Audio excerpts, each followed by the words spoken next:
Welcome to a new Daily Top Askreddit video. Today's topic. What's the craziest crime you or somebody in your family has committed? My sister-in-law worked on a ski hill. One week there was a promotion by a company where they would blow up big inflatables, like the big gorillas you see in car lots. She had seen them blow them up and deflate them for days, so she knew what the deflated ones looked like. One day she was leaving work and one of these deflated mascot thingies was right behind her car. My sister-in-law has never stolen anything in her entire life, but at that moment she decided out of the blue that she wanted that blow up. She plopped it in the back and drove home. When I came to visit a couple weeks later she was freaking out about it. She asked me if I wanted it, just to get the evidence out of her house. That is the story of how I came to own a 2-story high inflatable cow.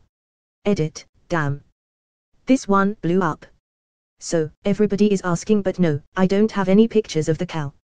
It looked like this: https://wiki/milka-media/file, milka_in_potsdam.jpg.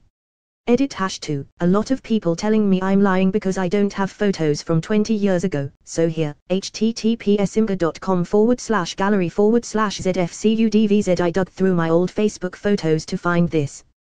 That's fantastic. Do you have pictures of your enormous hell offer? I will dig around for some. This was about 20 years ago, so they would be actual, physical photographs that I would need to scan or some shit. Now this is the story all about how I came to own a 2-story high inflatable cow. Let me take a minute, just sit right there and I'll tell you all about how I became the big cow filled with air. My friend got blackout drunk and stole a bulldozer that had the keys left in it. He turned it on and obviously didn't know how to drive it, so he just ended up making the scoopy part go up and down for a bit before the cops came. They actually let him go too. Scoopy part. He ain't wrong. My dad's older brother came home from the war in Vietnam to find that his wife had been cheating on him with his best friend. He locked them both in the friend's house and burned it down with them in it. He held the firefighters off with a rifle until he was sure they couldn't be saved. Then he shot himself. This was before I was born, but I've seen some newspaper clippings about it. Edit. Several people asked how he kept them in the house alone. I asked my mother about it and she said that he locked them together in a small bedroom closet and barricaded the door from the outside so they couldn't get out. This was 1970 in New Orleans. I'm not gonna give more info as it'd be easy to tie back to me, same last name, or his daughter who was a little under 2 years old at the time, and I don't want that. Edit #2. Apparently, it's Vietnam and not Vietnam. Thanks for the corrections. That's a bit darker than I expected of this thread. Seriously. I was thinking it would be like my brother stole a car and led a police chase or something. My dad brought in a banana tree to the US from his home village in Kerala.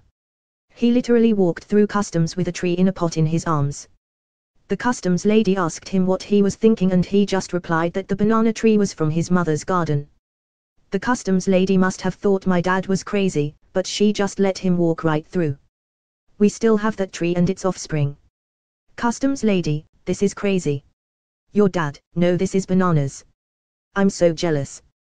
These days you can't even bring mangoes over the Canadian border without jumping through a million hoops. Have you tried hiding them in a banana tree? My grandfather's cousin stabbed a waiter to death because he wouldn't let him use the employees-only restroom in his restaurant. Is your grandfather's cousin Jack Henry Abbott? Yes. Have you read his book about life in prison? It's an experience. When you gotta go. And that waiter just had to go. A distant cousin got her terminally ill father to give her power of attorney and then stole all of his money so she wouldn't have to split it with her brother. Edit. Don't worry, she did go to jail as her rush to clean him out involved a lot of fraud and forgery. Edit 2. Man, it is slightly depressing how many of you have similar stories. What's up with people? A guy I went to school with in the Soviets emptied his dementia-ridden father's life savings while he lived with him. 60-some years old, and still stealing to support his coke habit. His sister found out, and he did 5 years, restitution, 80 Kelvin, no way he'll live long enough to pay that back, and 8 years probation. It's not a bad crime or anything, but it was illegal at the time. So, in Germany, up until a few years ago, we still had a general draft for the army. And a generation ago it was very hard to get out of it. My uncle was a hardcore pacifist, so going to the army wasn't an option for him. But being accepted as a conscientious objector at that time basically required you to be a devout Christian and use the Bible as an argument for why you couldn't kill another human. And my uncle was also atheist. He couldn't realistically object, didn't want to go to the army and didn't want to go to jail, too. So he waited. He got sent his draft notice, passed the physical and got a letter telling him to report to X company under Sergeant Y. He wrote back a reply, on rose-colored paper, scented with perfume, about how much he was looking forward to serving under the strong leadership of Y, promising to obey every one of his orders, and that he can't wait to experience life in the barracks together with so many strong and muscular men. He was declared unfit for service shortly after. Now this is the kind of rule-breaking I live to hear about. Cheeky bastard. My dad, when he was much younger and infinitely more stupid, regularly used to drink drive with his friends. It was the early Sovieties, and no one really cared. To hear him speak about it now, he can't believe how stupid he was. One night, he and his friend were out drinking. They heard there was a party going on at a pub across town and decided to head over. On the way they go past a large club with a queue of people waiting to go in. My dad decides to show off a bit and pull a skid. He miscalculated, hit a curb and flipped the car, sliding down the road on his roof. The car stops, they get out and leg it, to the cheers of the people in the queue. They get the bus back home and immediately call the police to report the car as stolen. The police knew what had happened, but couldn't prove anything. So your dad's story to the cops was the car was stolen and the thieves crashed it. If you have a police report about a stolen car, your insurance handles it differently than if you destroy it yourself. It's a whole new felony, but hey, it might work out and we've already established that the driver doesn't make good decisions. Cousin got busted robbing a bank. Got sentenced to jail. Proceeded to break out of jail with his cellmate and went on the run. Fast forward a few months and he's living in a hotel room with his cellmate. Cellmate orders a pizza to the room, bad idea. Delivery guy recognized them and reported them to the police. They get arrested again and shortly after my cousin killed himself in prison. My cousin had a wife and a kid and got into a nasty coke habit. We don't bring him up anymore. I need to sleep soon.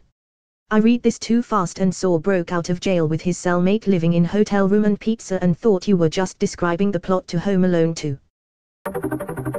This was a couple of generations back, early 20th century, but there was this guy who was constantly getting drunk and harassing my great aunt. So, one of her male friends dressed up in an Easter bunny outfit, put a bat in its giant fake carrot and beat the dude with it.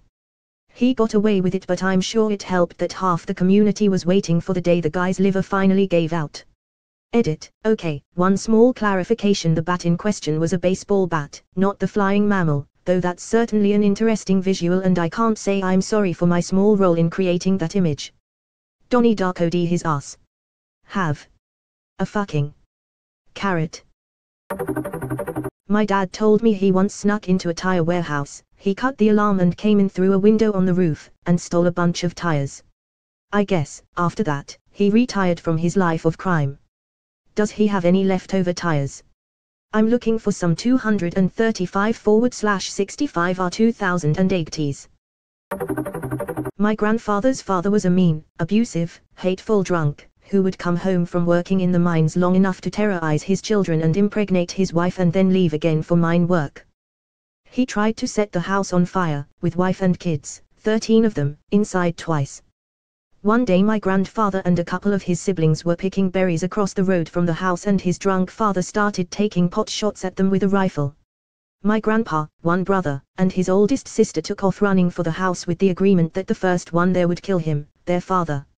My grandpa's sister got there first and shot him to death. She was never charged with a crime, due to her age and the fact that everyone knew my great-grandfather was a mean son of a bitch and had it coming. ETA, wow, my most upvoted comment is about my family's fucked up history lol. Edit #2, thank you all so much for the awards. Also, rip inbox lol. Edit #3, since some of y'all think it's fake, here's some proof. https://imga.com/a/5phfzqq. This sounds a lot like my grandma's dad. Because of this she never drank a drop, and my grandpa promised her nobody would ever drink around her ever again. He kept that promise. My dad's side of the family grew up as New Hampshire hicks. My grandfather was stabbed in 2 different bar fights and burned down an entire country club because he thought they were too stuck up.